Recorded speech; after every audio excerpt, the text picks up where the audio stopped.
welcome back to the Wrestling Guys. You got Sean Stidham along with Marty Adams and taking your phone calls at 457-WING. And I know we've got a couple people. E stands for excellence, and Colin from Beaver Creek. We know you're holding, but this man, the celebrity hotline is lit up, and nobody is going to take a back seat to the man himself, Dr. Death. And if you try to get in his way, I think he's got a back suplex ready for you. Yes, he does. Doc, how are you? Great. The Dr. Bombed, Oklahoma Stampede, Boomer Sooner, guys. What's up? How's it going?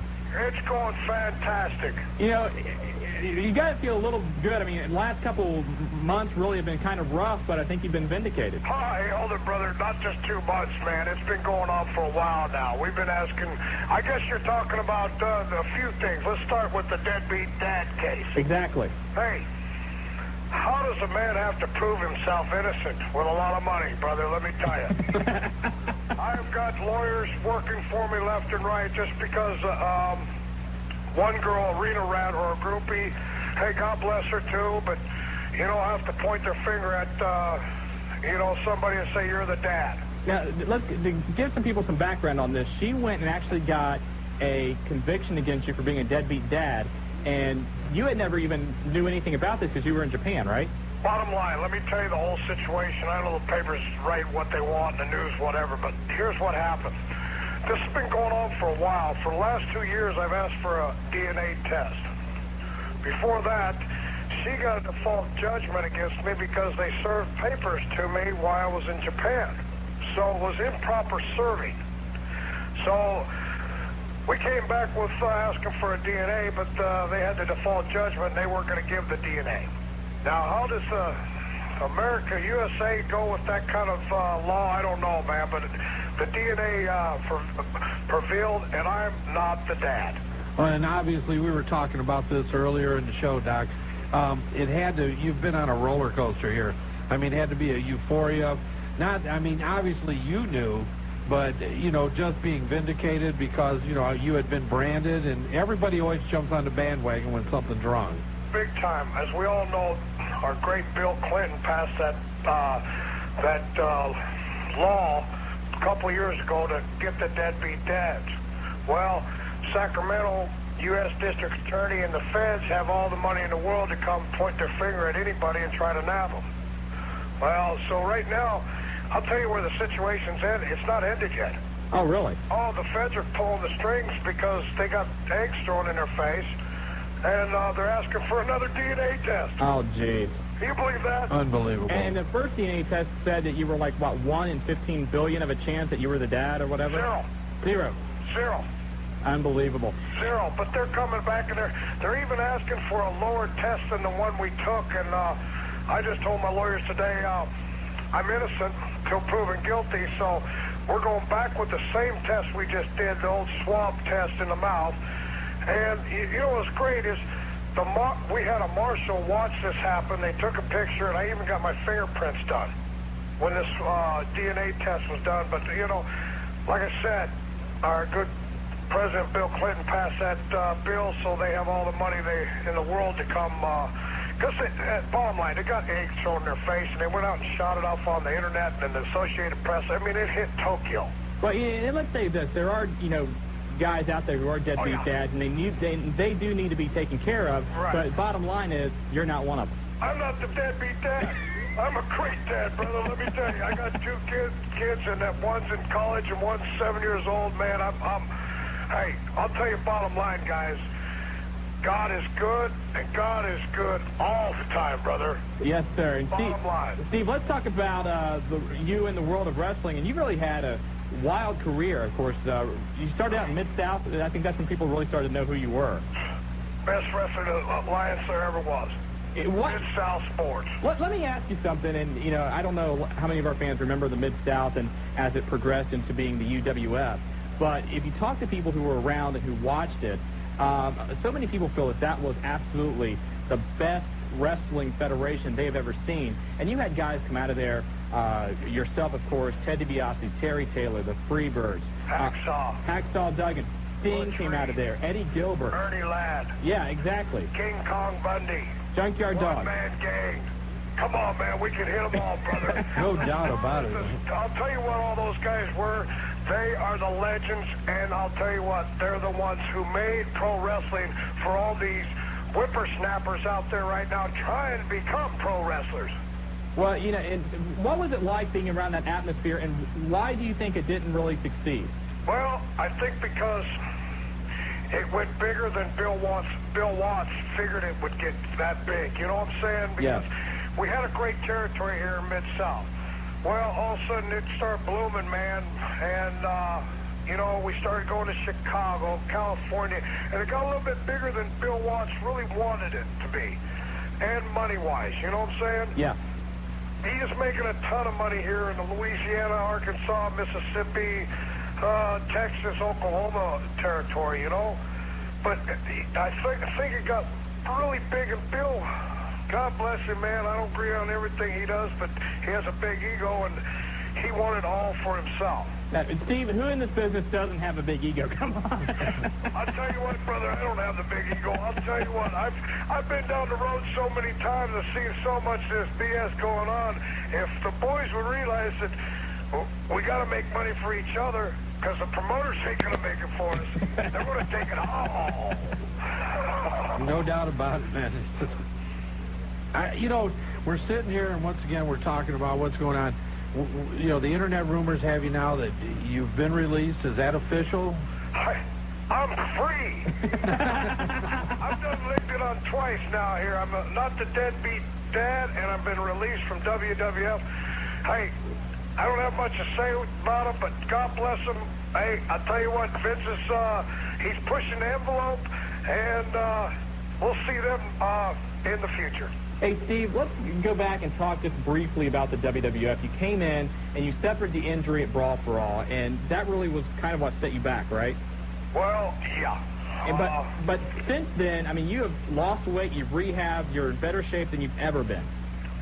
Bottom line is, I tore my hamstring in two positions. One was my lower button right in the middle of your bicep muscle in your hamstring. Well, the agents from WWF and my good old friend JR, they were all for me and said, hey, take all the time you want to rehab. Get your leg right, get 110%. I said, hey, I know how to do that. That's what I've done all my life, is I've been on the top of the game, you know, since I started, you know? Right. So I did whatever I could, and then all of a sudden they called me up and said, hey, we need you back in 1 month. This is like 5 months later. Now, if any athlete or any doctor or any, you know, sports medicine guy out there listening, we all know that a torn muscle, especially in your hamstring, doesn't come back 6 to a year. 6 months to a year. That's what they're figuring. Okay. And maybe not even come back at all. As long as I know is, I've got a tear. I'm having 2 tears in my butt and my thigh, and I'm going to have that for the rest of my life.